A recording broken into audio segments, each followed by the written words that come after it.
Today we're chatting with registered dietitian and certified health coach Martha Tettenborn. Martha opted into a health coaching cert after 3 decades as a dietitian because she felt she could make more meaningful change in the health of her clients as a health coach. Martha authored the latest specialty course for Primal Health Coach Institute, our Functional Therapeutic Diet Specialty cert. So in this conversation, we talk all about functional nutritional methodologies and how health coaches can use them. Hi, I'm Erin Power. And I'm Laura Rupsis. We're certified health coaches, and this is Health Coach Radio.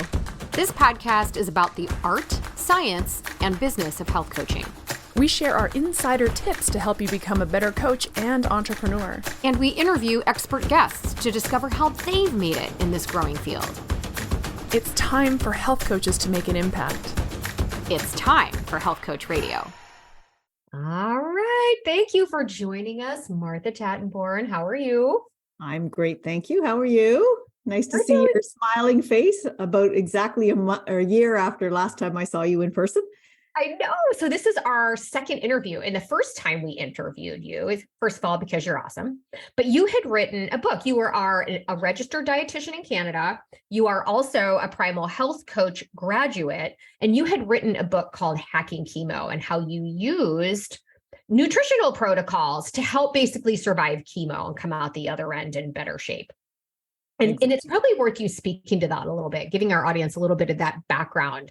And then Erin and I can talk about why we thought you would be a great candidate to write this course for us, Functional Therapeutic Diets. So do you mind sharing a little bit of your story and your background? Oh, not at all. Not at all. So I've been a dietitian for about, over 35 years. Registered dietitian, licensed in Ontario, Canada. And I've done a wide variety of things over the years, but settled in long-term care, geriatrics, where, of course, there are huge numbers of people who deal with the end result of chronic health problems, diabetes, Parkinson's, and, of course, dementia, Alzheimer's. Some cancer, but mostly more of the chronic disease type stuff, and things like arthritis that, and heart disease that have people debilitated enough that they require long-term care. Yeah. And as time went on through my career, I really wasn't happy with the status quo. I wasn't feeling like I was helping people. And I found that frustrating. And so I've always been a lifelong learner. So I just kind of dug into what was out there. And I trained in the 1980s when low fat was brand new, cutting edge science. Everything was going low fat. I can remember being at a session once where someone said, low fat is here to stay. Like that will never change. And she was like, yeah. She has since come to that was a public health nutritionist friend of mine. And she has since come to one of my seminars that I did here locally a few years ago. I was surprised to see her in the audience. So I started doing some digging and discovered low carb and discovered that fat was not the enemy, and discovered Mark Sisson and the Mark's Daily Apple podcast and community. And I was there from about, maybe 2007 onwards. I was part of that long time ago. And so eventually I decided I really needed to put my money where my mouth was and do some extra certification. And so in 2016, I took the Primal Health Coach full certification. I was one of the last of the quote unquote legacy students before the program changed a little bit. But I have since recertified numerous times and kept that license up because that really matters to me. So that's kind of my background. I still work in long-term care where I have to follow the ministry protocols and, we serve the standard diet for the most part in those facilities. And so I still operate in that world, but privately I was counseling and coaching, in a low-carb primal sort of approach. And then in 2018, I discovered that I had cancer. Ovarian cancer, stage 1. I had a large ovarian cyst removed that nobody knew was cancer until after it was out. So I was highly recommended to do chemotherapy. And that's when, the rubber hit the road and I got really serious about looking at alternatives and things I could do for myself.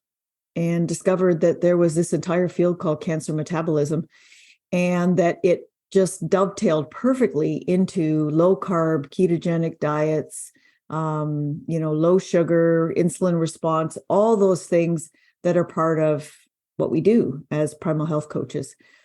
And, but tweaked for cancer. It's a different situation. So yeah, that started me down that path. The area wasn't very well described yet. There was research done, but it hadn't really made it into the public sphere yet. And so I decided that I was going to use a ketogenic diet and fasting around my chemotherapy, as had been used in research studies in California and some other places, to impact on my response to chemotherapy. And I had an absolutely stunning response to those interventions. My path through chemotherapy was pretty awesome compared to what most people go through, particularly with that kind of chemo. And chemo's still poison. You don't feel good, but I didn't feel awful, and that was kind of amazing. So I was angry that nobody knew this stuff, especially dietitians, especially oncologists, like the normal medical field didn't know this stuff. So I started a blog to kind of document my journey, not just the physical stuff like the nutritional stuff, but also the mental and emotional and spiritual aspects of going through a health crisis like this. And started the blog, and then decided that I needed to go further. So with the nudging of some friends, I started writing a book. And in 2020, Hacking Chemo was published. And it is to help to get the word out there that there are empowering nutritional interventions that you can do to help yourself get through cancer treatment. Empowering nutritional interventions. That's a great phrase. What's interesting is that you specifically used this ketogenic and intermittent fasting protocol to help manage the experience of chemotherapy, which I think is so interesting because you sort of welcomed in or took part in the conventional approach to cancer treatment, and you were managing the symptoms, let's say, of that scenario through nutrition in a lot of ways, and the full experience. And symptoms and the way people feel in their body is honestly in the domain of health coaches. Mm-hmm. So where medications and diagnoses and treatments are not, the way people feel is in our domain, symptomatology, right? And so these empowering nutritional interventions can be within our scope of practice. And we're going to talk about that during this conversation for sure. But I think something that you mentioned early on in your origin story about, being a dietitian for 35 years and realizing that you weren't having the impact on health that you maybe had dreamed you were going to have. And I bet I'm assuming every dietitian, every doctor, every nurse goes to school thinking, I really want to help people. I want to impact the health of the population. And how many times do we hear it, Laura, from people who just, that impact isn't showing up for them? Mm-mm. So you moved to health coaching while keeping your dietetics practice going. Take us through, as a health coach, how you feel maybe the opportunity for impact is greater. Well, it is. The opportunity to help people in long-term care is definitely there. Mm-hmm. But if you really want to make a change before people become that debilitated, to help them when they're still in the active phase of their lives where they're wanting to do stuff, right? Those are the things that really got me interested in health coaching, like the wellness aspect, because what I do in my day job is really not about wellness. What I live in my personal life, I do for the purpose of wellness and energy and joy and all those things that make life grand. In long-term care, I deal with keeping people comfortable and happy. When someone comes in and they're 90 and they've eaten toast for breakfast every morning, you're not going to tell them not to have toast. Right. But if you could get the facility to put some ground flax meal into their oatmeal that they serve to everybody every single morning, then you're getting in some healthy fiber and some healthy fats. And, those are like small changes are the way that we can really help the people in the long-term care. And then, of course, what I do is individualized. I had the most amazing day yesterday because I helped a man post-stroke who's been on a tube feeding since January to have his first oral feeding. He wanted to try, he was NPO, which is nothing by mouth. And we sat down with a little dish of cottage cheese and some extra thick juice, like that was thickened up. So it was kind of jellyish. And then we sat and he had like a pureed grilled cheese sandwich, which I know for most people sounds awful, but he said to me, it was the best. He can still speak even though he couldn't swallow. And he said, that's the best meal I've had in months. Aww. And I wrote on, he's deaf. So I wrote on his whiteboard, ha ha, that's the only meal you've had in months. Right. And he laughed. And it was just the most wonderful, wonderful day. The whole building was happy for this man that he was able to come out of his room and eat something. So, I mean, there's wonderful things you can do within healthcare settings, within allopathic medicine. But, let's catch them before they have strokes. Like, let's get life empowered for, particularly people my age. Like I'm in my early 60s. Like, you can do a lot in your early 60s, in your 60s, 50s, whatever, to make sure that, you don't end up having those situations. Yeah. Amen. And that's what I hear. So in my role, as you know, I'm the admissions director here, and I talk to people coming from all sorts of different professions. And I have spoken to more people that are in the clinical realm right now that are saying this. And really, it's a lot of nurses, physicians' assistants, and people that are saying, I'm just kind of tired of playing whack-a-mole all the time.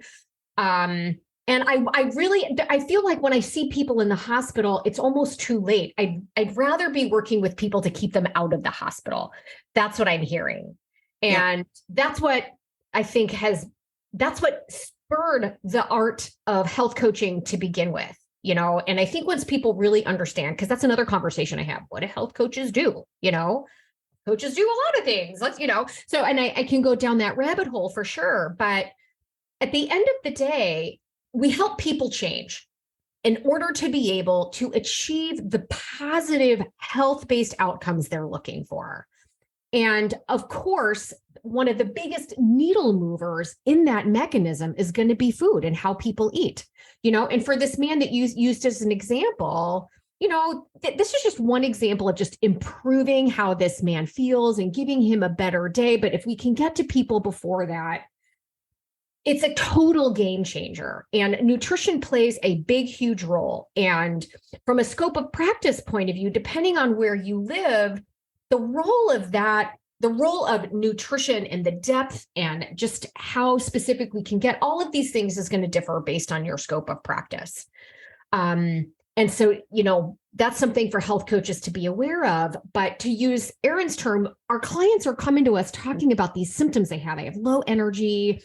I'm not going to the bathroom. My stomach hurts, brain fog, all of these things. And we can help them kind of puzzle through and help them work through what they ate and what they did that day to try to help make connections and sort of connect the dots. And we really wanted to, when it came to this course that we asked you to help us write, Functional Therapeutic Diets, is from the standpoint of a health coach to be able to indicate how certain foods affect certain people and where bringing up certain concepts might make sense. And we felt that when we launched this course, that it needed to be written by a registered dietitian, somebody that understands the intricacy of nutrition science and the impact on the body and what have you. And the fact that you had written a book and you already know how to write, the fact that you used a nutritional therapy yourself and, in real life made you the perfect candidate for this. So Thank you, first of all, for the time that you spent and lending your expertise into kind of putting this out there and helping to make something like this, I guess, accessible to health coaches. Well, you're welcome. First of all. So, and we asked, really at the end of the day, we kind of gave you this guideline of some sort of nutritional protocols that are often used therapeutically. And we have a bit of a list of them, but what was your initial thought when you kind of started down this project road and sort of how you thought you could frame it? Well, interestingly, I looked at a lot of them and kind of went, I don't really know what these are. Like, no, as a dietitian, I haven't really had experience with these. And that is one of the things that is kind of different about this, is that these are often protocols that have been developed by somebody with a passion for a particular tiny niche of symptomatology and disease and body function. And they've been often been championed by, an individual or several individuals. And I, as dietitians, they aren't things we learned. Interesting. Now, I mean, my training was a long time ago, but we also keep up on continuing ed, and a lot of what dietitians do is prescriptive. So, I mean, there are certainly a lot of dietitians that, work in hospitals, and they assign tube feedings, and there's a lot of number crunching and all that kind of stuff. The diets that we are approaching in this course aren't really number crunching based, other than, like a keto diet where you're specifically looking for macros or something. And we do the keto diet as part of this course, but a therapeutic approach to a whole foods keto diet, not just any keto diet, right? And where it can be used in therapeutic situations. But when I looked at them, I thought, well, I don't really know what an AIP involves, and I'm not sure I know what salicylates are. And I had to do a whole heck of a lot of learning in order to be able to write the course. The underlying knowledge of 35 years of dietetics and Primal Health Coach and keto and stuff is there, but to be able to then go the next step with these specific protocols was a really big learning curve. Yeah. So I guess what I'm saying is these aren't dietary approaches, if you want to call it that most dietitians would be using. Right. I can say, though, that the ones that we chose to leave in the course, because when we had our initial outline, there was a couple there that were a little wingy and out there and not supported by any evidence. Mm-hmm. Yeah. And those ones we just we mention, but we don't indicate that it's something that we really think Primal Health coaches should be behind. So there's a couple that were in the original outline that have now just become sort of sidebar mentions in the course. But the ones that are here, there's actual science behind them. There's evidence. There's, scientific institutions doing research on these dietary approaches. So it's not wingnut stuff. It's not way out there. It's real. That's right. That's a really important point of view in the sense that in creating this course, we were intentional about choosing diets that have a body of research behind them, or are working on having a body of research behind them. So we ended up with a course that has a pretty nimble, tight little list of dietary approaches that we feel confident are useful, and again backed by science. The chapters that you wrote are just they're excellent because we dive deeply through the premise, the therapeutic uses, how to execute everything from shopping to cooking to helping clients overcome the barriers of these are very new ways of eating. You evoked the autoimmune protocol a second ago. I've taken a client through that protocol. It's hard. It is really hard. It looks really hard. It is really hard. The coaching that you do is a lot about, this very specific elimination and then reintroduction thing, which takes a long, long time. And kind of to your point earlier, when you were, writing your blog about your own cancer journey, it's also the emotional, spiritual, and mental challenge of eliminating entire food groups, foods that, we think are healthy. In the autoimmune protocol, for example, eggs come off the table. Some vegetable families come off the table. People believe these are healthy foods. What's wrong with vegetables? I thought they were good for you. And it's like, they are, unless they aren't. And we're going to have to find out if they are for you. Right. Yeah. So it's pretty fun. But one thing that you mentioned, a couple of things you mentioned when you were explaining and sort of answering Laura's question is you dropped this idea of the niche of people have these specific niches of symptomatology. I think that's interesting, right? So, for example, I don't work with people who are in the autoimmune spectrum anymore. I did have a couple clients early on in my health coaching career. I took them through the autoimmune protocol because I knew it.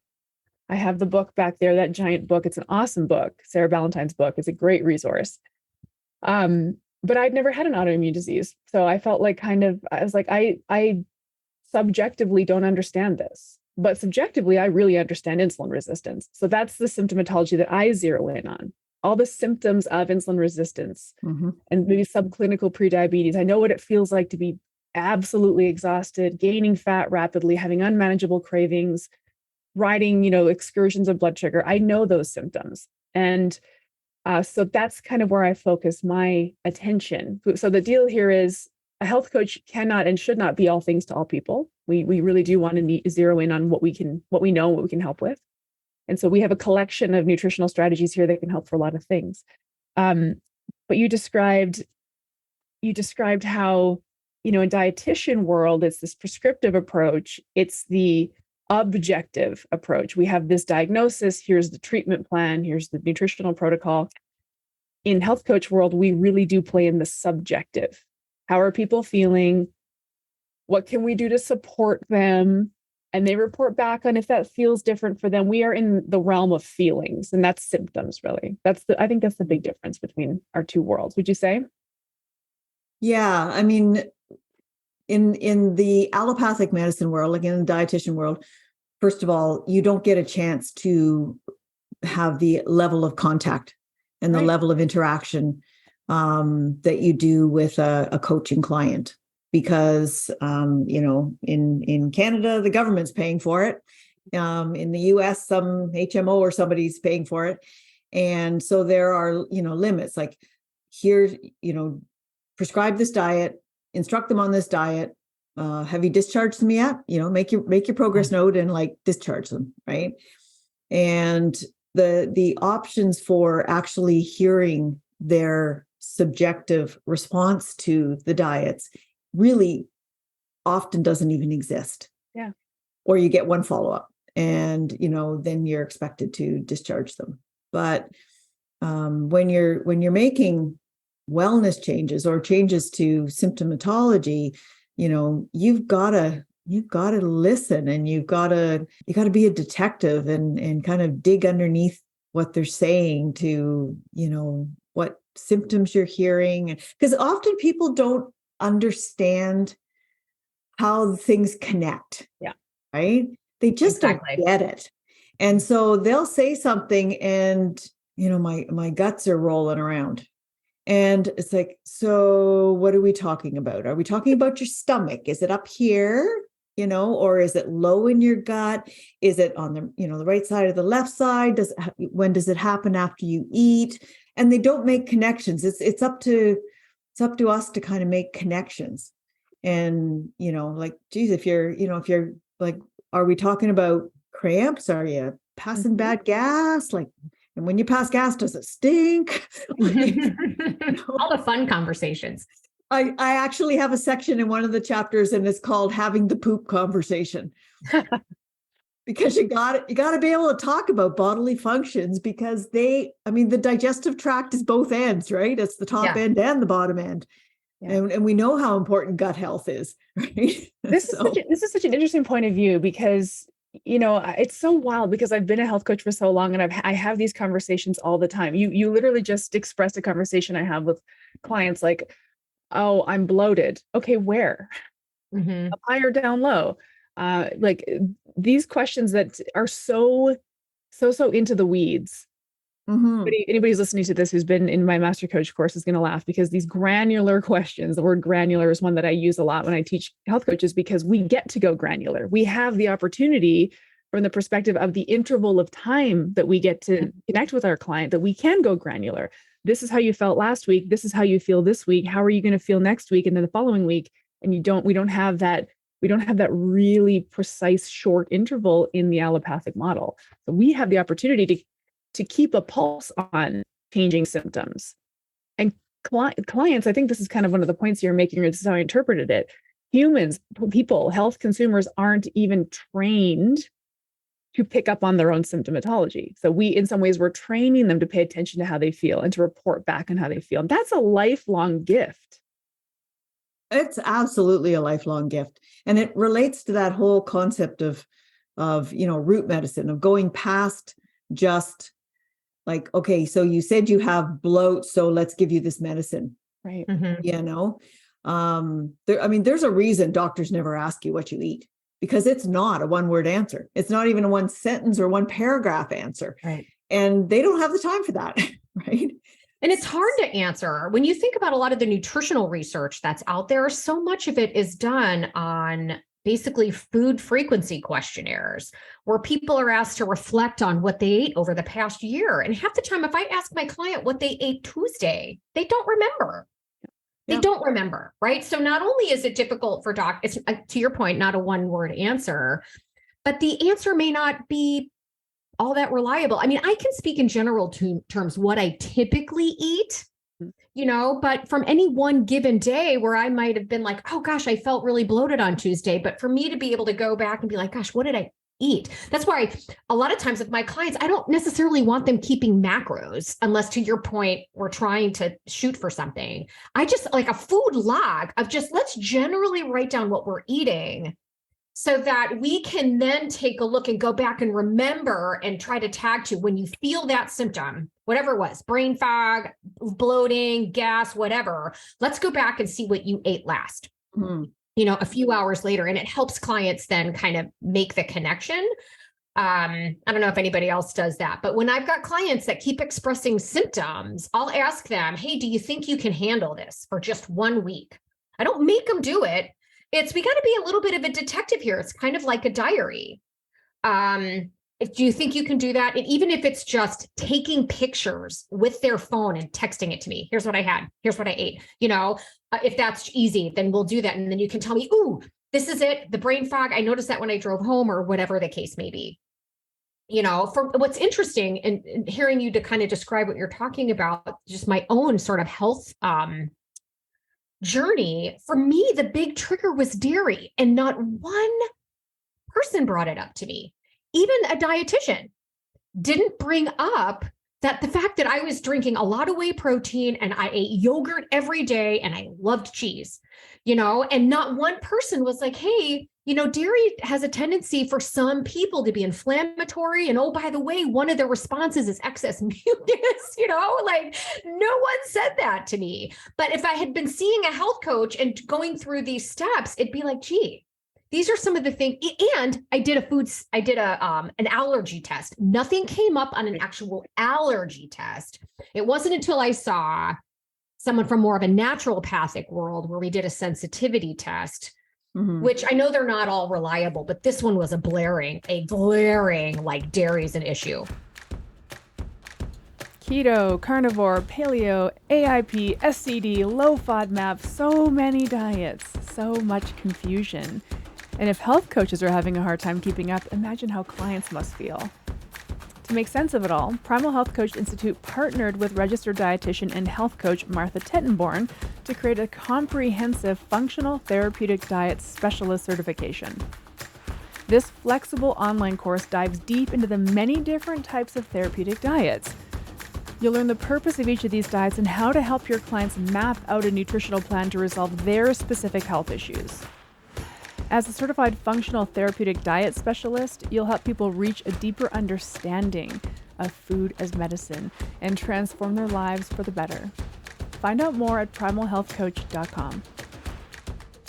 What you just said, you just said something that I hope every health coach listens. So you were kind of telling the story about your potential dairy sensitivity, and how nobody had ever even suggested it. And the way you articulated it was, nobody ever said to me, hey, for some people, dairy can be dairy can cause a sensitivity reaction, and that can generate excess mucus. That statement, that's in the health coach domain.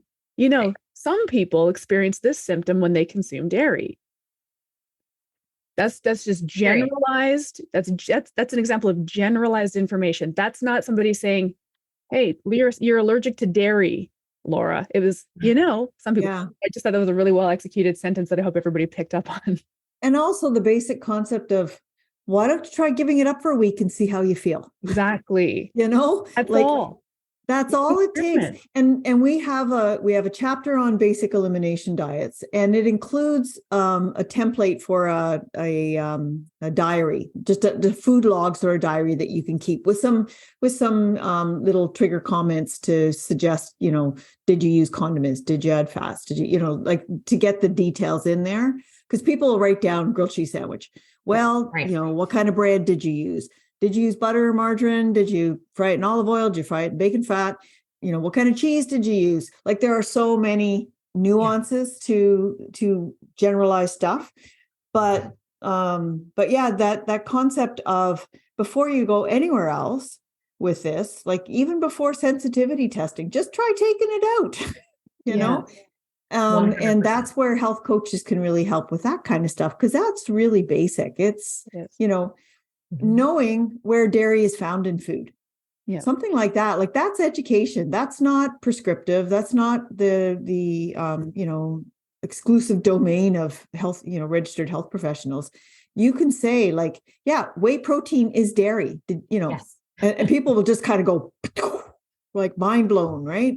Really? I just had a conversation with a friend of mine whose son is very sensitive to dairy and gluten. And he said, but he needs protein. Can I give him whey protein? And I said, that's a dairy protein. I would avoid that if I were you. But people don't know.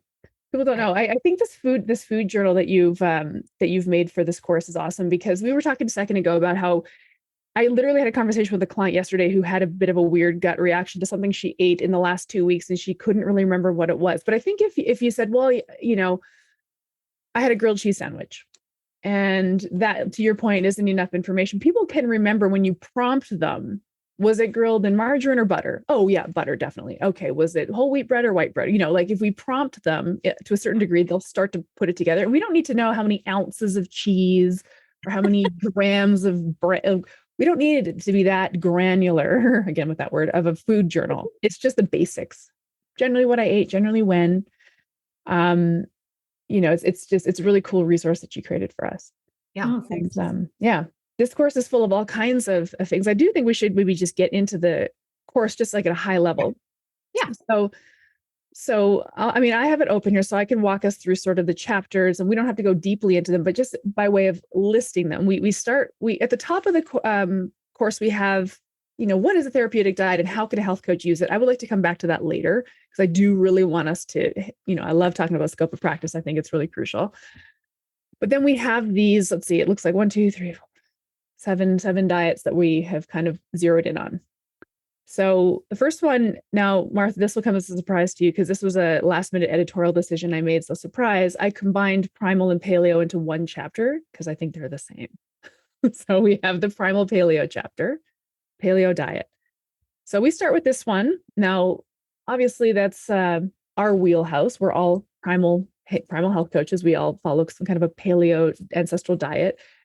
But in a lot of ways, the paleo diet is the simplest, most basic of the elimination diets. I would call it that. And maybe I'm biased because I've been eating a paleo diet for 15 years. But I don't know, take us through at a high level, Martha, what your perspective is on why the paleo diet is a useful elimination or therapeutic diet. Yeah, it's probably the first biggest leap out of standard American diet and into a whole foods, animal-based, appropriate for humans diet. Right. And so by taking away a lot of the crap from the industrial and GMO sort of worlds, like those ultra processed things, you make that huge first step into improved wellness.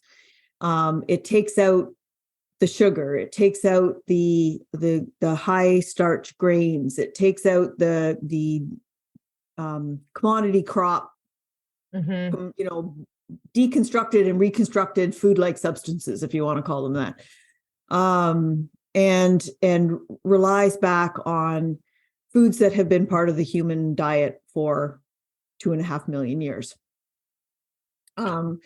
That, the traditional paleo doesn't even include dairy products because they are considered to be part of the agricultural revolution. Now, I mean, that and paleo or primal does include them as a cultured and moderate use sort of addition, and used for flavor as opposed to being a major protein source in a lot of ways.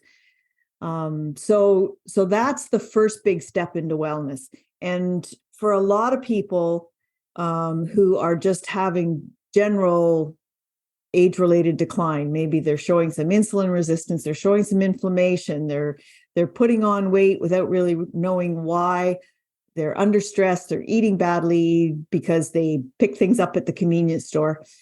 And so moving into, a really supportive primal paleo sort of approach is an enormous first step. And for a lot of people, that will bring them a long ways towards better, right?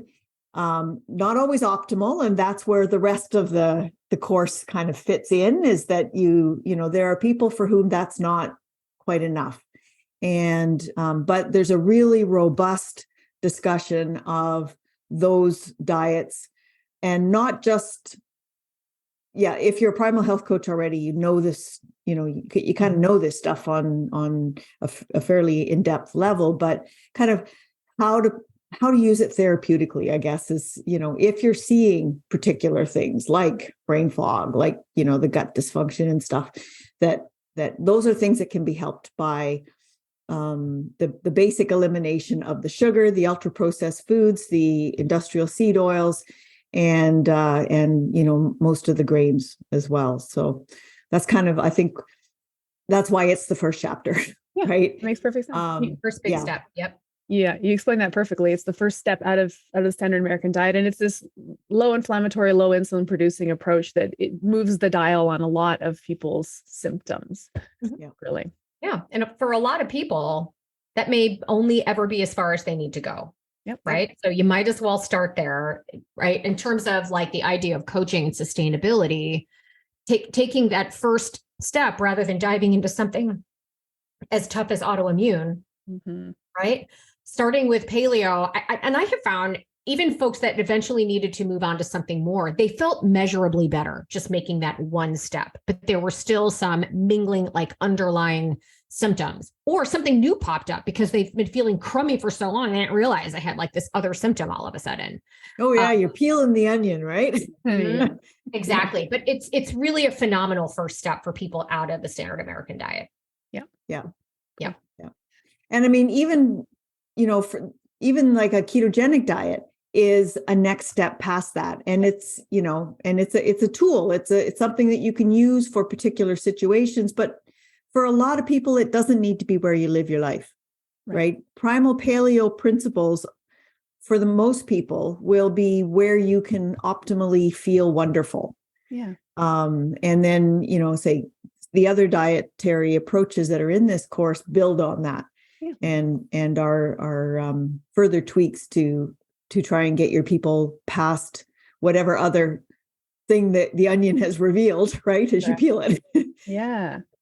It's cool. I mean, obviously I start all my clients on a paleo approach, and then sometimes we sometimes occasionally go into these deeper approaches, which is kind of where we're going to move through. So the second chapter here is the ketogenic diet. So now we are talking about zeroing in on macros and being a little bit more manipulating macronutrient quantities, we'll say, not ratios per se. Balances, maybe. Balances. Yeah, that's a great pro. So the ketogenic diet is something that you specifically are very knowledgeable about. So, I mean, how fun or easy was this chapter for you to write? That was the first one I wrote, the very first one, because it was the one that I sort of said when I started this, like, let me start with keto and carnivore, because those are the ones that I can do without having to do the in-depth learning. Yeah. Mind you, by the time you take what you think you know and you are actually going to put it down in a format that's going to teach somebody else, you still end up doing a whole lot of research and learning. But I used the ketogenic diet for the entire time that I was doing chemotherapy, which was about 5 months. I stayed in ketosis. I used a monitor. I made sure I was in ketosis. And that was a very important tool for me during that time. I mean, I didn't have a single alcoholic beverages. I didn't have a single, not a dab of, I never cheated once, if you want to call it cheating. I never sort of stepped outside the ketogenic diet for that time. But it's not where I live my life on an everyday basis, because I don't feel like I need to be in ketosis to feel optimally well. And in fact, I sleep better if I have some starches at supper. Mm-hmm. I know that about myself. So, I mean, that's the way my world works. I eat low carb earlier in the day. I have some sort of starch with my supper, and life is better that way. So, that's me doing me, and everybody has to find their own place. But the ketogenic diet is a powerful, powerful tool for, for certain situations. We do talk a little bit about the keto for cancer stuff in the chapter, but for a lot of people, it's about, managing blood sugar control and clearing brain fog. Mm-hmm. And there's information in there about using it for epilepsy as well. Not that that's something that a health coach would be doing, but right. But just that this is where the ketogenic diet originated, was in the treatment of epilepsy. In some cases, a health coach, so this kind of veers into the conversation around scope. A health coach working in a medical practice may have been, may receive a client patient who is working through an epilepsy protocol with a doctor, and the doctor may have prescribed a ketogenic approach, and the health coach's job is to help the client execute a ketogenic approach, right? So absolutely. Yeah. And I mean, when you talk about scope, it's like, you can't say, oh, you're diabetic, right? Lord, I mean, I can't say that as a registered dietitian. I'm not allowed to diagnose. That is beyond my scope of practice. Right. And that's in the legislation, right? But if a doctor has said you are diabetic and you would really benefit from a low carbohydrate approach, mm-hmm. then someone can come to you and say, my doctor, I've been diagnosed as diabetic and the doc is putting me on these medications, but I'd really, he's recommended a low carb approach and I'm willing to try that. And then you have the ability as a health coach to do the lifestyle stuff that is going to make that work. Yeah. And they might come to you with a script from a dietitian that says, this is my protocol, but they might not too. There's docs now who are just saying, like, let's start with this. Yeah. Okay. So we go from the ketogenic diet, and you're talking about this, as you said, in terms of use for therapy. This isn't necessarily weight loss and all this other stuff, although that could be a side benefit. But so do you get into a little bit about which types of people have benefited, or which people with certain diagnoses have benefited from the use of a ketogenic diet or symptomatology? How do you address that in terms of therapy? Well, we talk about, how a keto diet is used beyond sort of a primal diet. So how a keto diet can be used for reducing insulin resistance and managing blood sugars, right? Awesome. How it can be used, for in cancer treatment, at a high level. So, gotcha. It's not the kind of thing, if that was something that you as the collective you as a health coach decided was your niche, then fine, you dig deeper into that. Mm-hmm. That's my niche as a health coach, not as a dietitian, because I don't practice as a dietitian outside of Ontario. But as a health coach, I help people who want to use nutritional therapies to get them through their cancer treatments. Yeah. So along their cancer journey.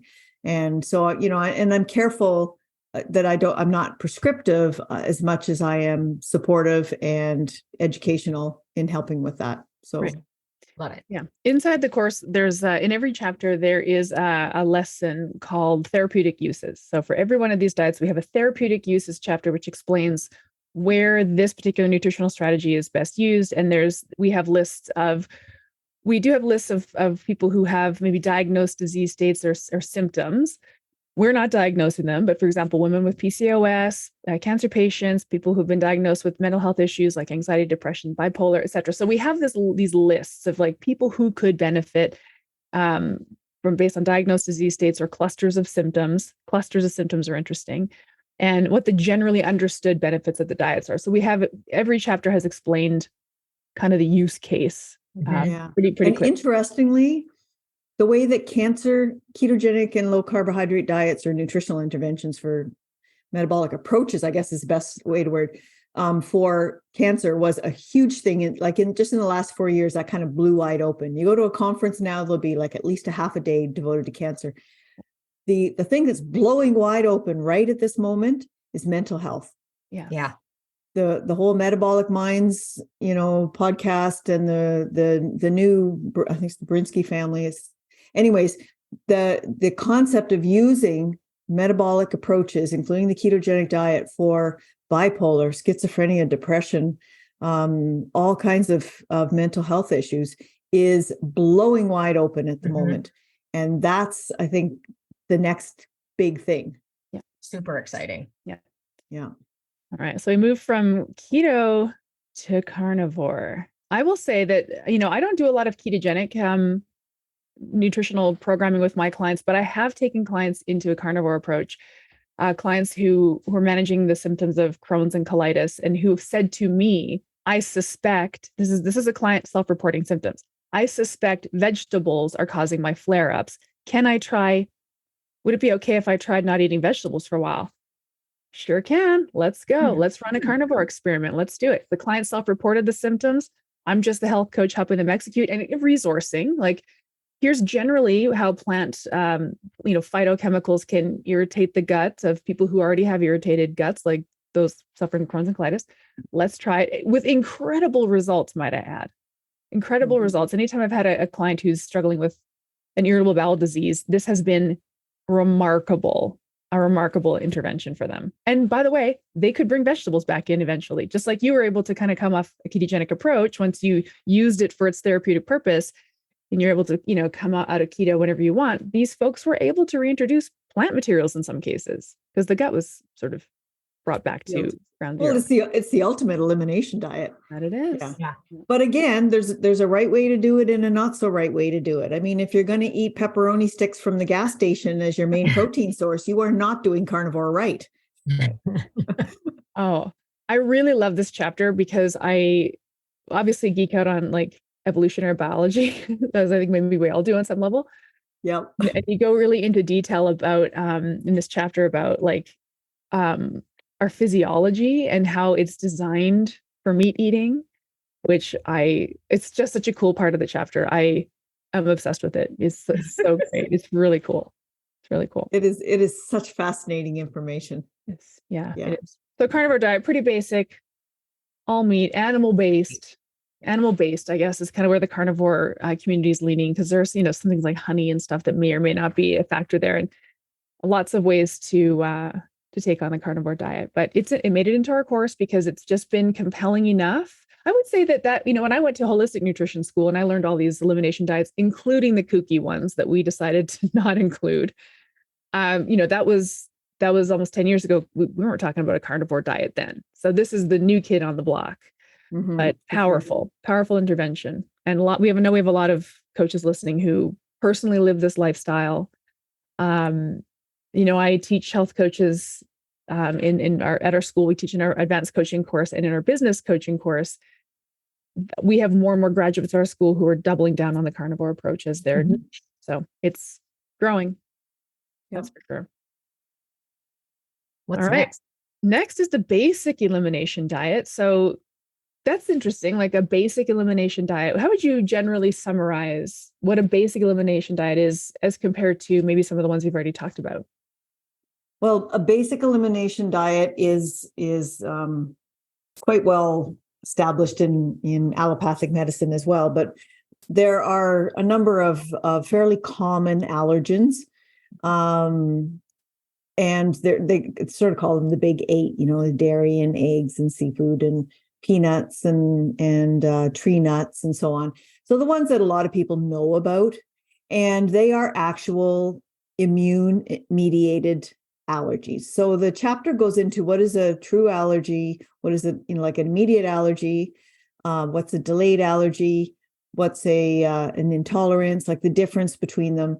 And this chapter is just sort of the really basic introduction to how do you take a group of foods out of your diet, and then how do you do a elimination diet? And that's where the log comes in and that kind of stuff. And it's really, a lot for health coaches. I think a lot of what they can do is help people find all of the hidden sources of these foods. I mean, it's easy to say, take milk out of your diet.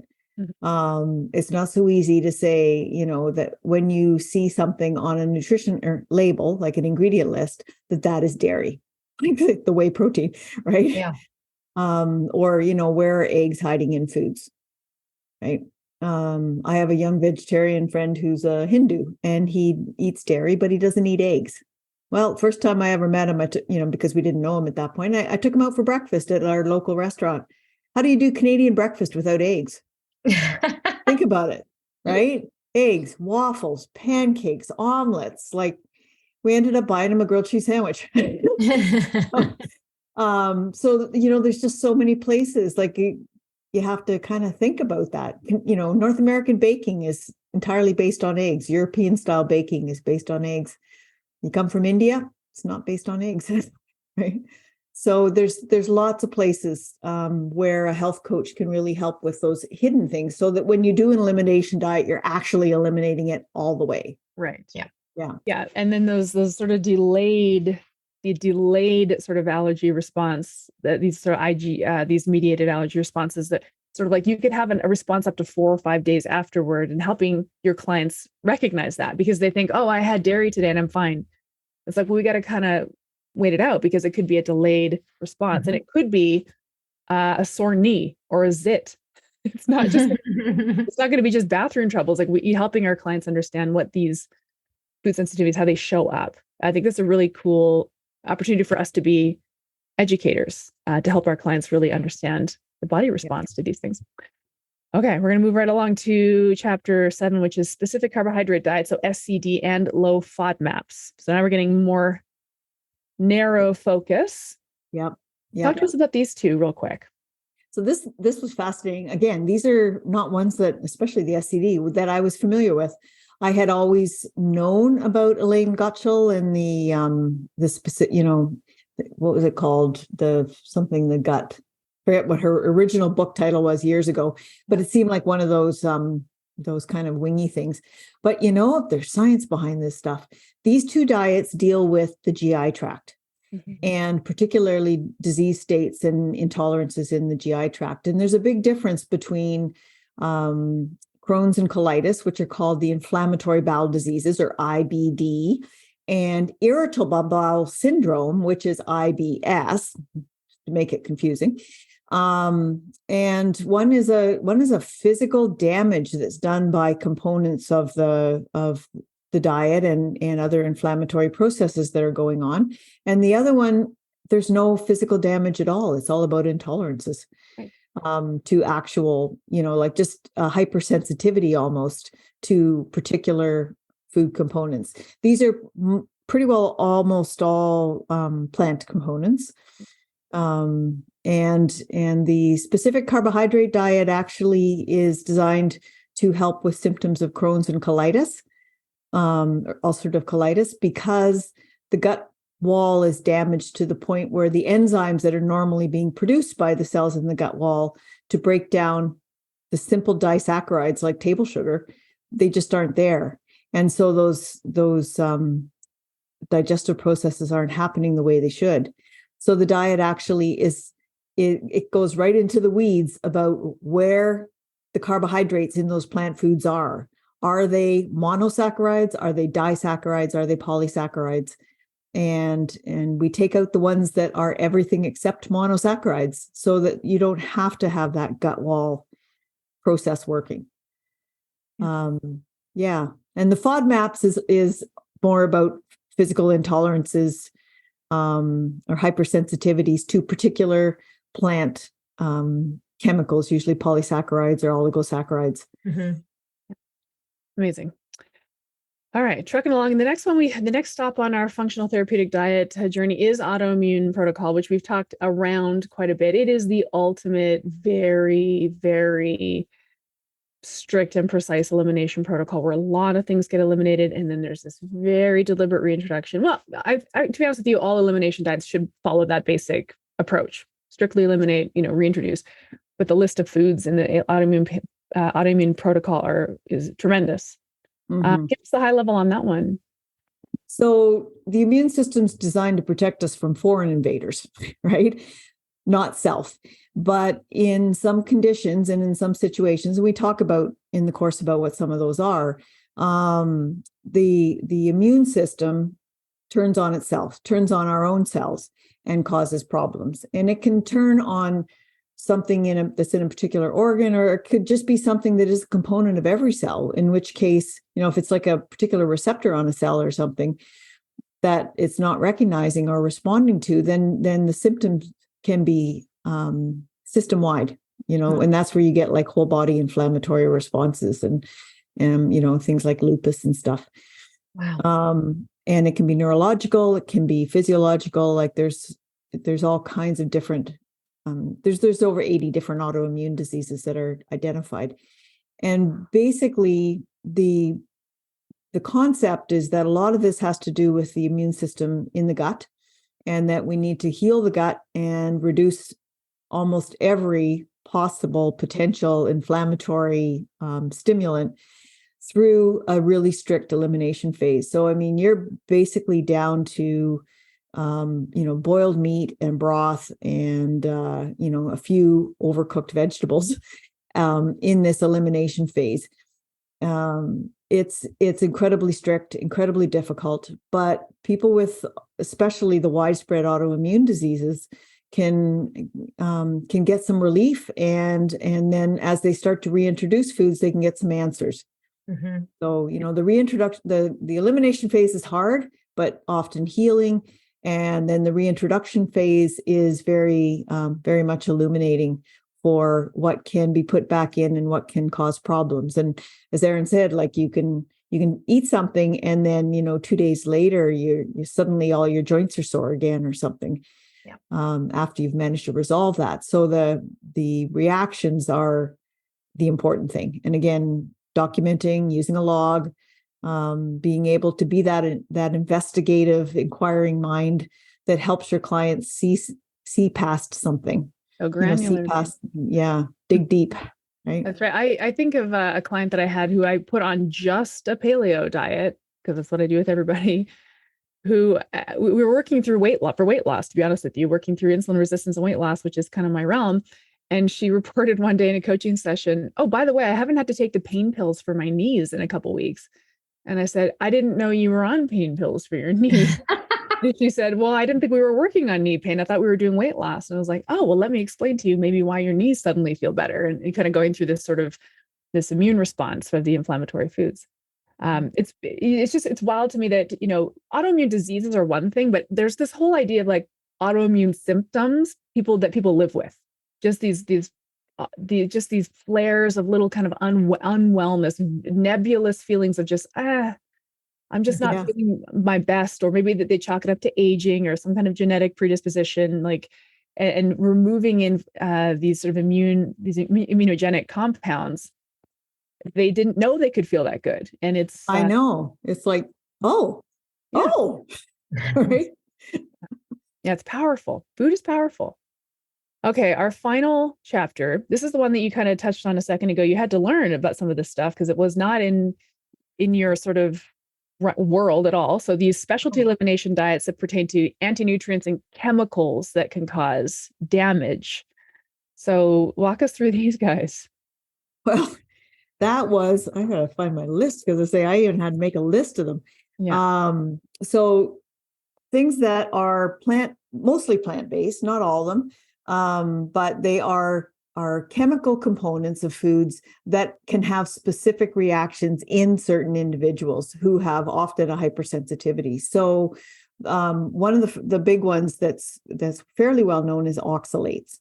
Mm-hmm. And oxalates are a plant chemical. They're like a sharp little needle-like crystal in the plants. They come in all different configurations, but they're basically they're a plant defense. And some people are exceedingly sensitive to them. They're very tiny, and if you have any kind of gut leakage or anything, they can get into your bloodstream, and then they can go places, and they can get deposited in joints, and they can get deposited in your kidneys, and they can get deposited all over your body. Wow. And cause all kinds of health problems. Getting rid of them is more than just taking them out of your diet, because then your body will start to dissolve them and move them around within your body. And so you can actually get flares that happen after you take the oxalates out of your body. So reducing oxalate intake is more of a gradual process. It's not just an elimination process. And it can be life altering to get this stuff out. But it's not just a matter of, quitting. Yeah. There's consequences to quitting. So we're just continuing to chip away basically at this stage in the game. We're chipping away, getting to very more specific potential sensitivities and triggers for health conditions. So the four that we talk about in this course are oxalates, glutamate, salicylates, and histamines. So really 4 important compounds that I know virtually nothing about as well. And, it's so interesting.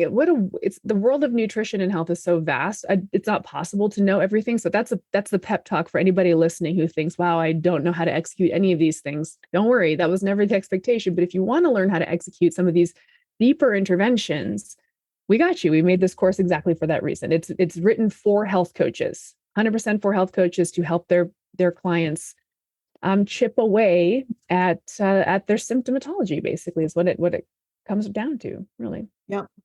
And just an awareness that they're there. Yeah. No, it's a wonderful course, Martha. You did such a great job, and it's written so well. Like I'm enjoying reading it. It's because it is geared toward the health coach brain, the health coach scope of practice. We love that as educators. We love keeping our health coaches nice and tidy and in scope. And as we already talked about, this is where big change can happen. I mean, you spoke to this as a registered dietitian, as a licensed healthcare practitioner. Health coaches have the opportunity to get into the weeds on how things feel and how small little dietary changes do or don't impact symptoms, which is immediately helpful to the client from the perspective of teaching them about their body, moving them towards self-efficacy, autonomy. Right? They get to learn about how their body responds to this, that, or the other thing.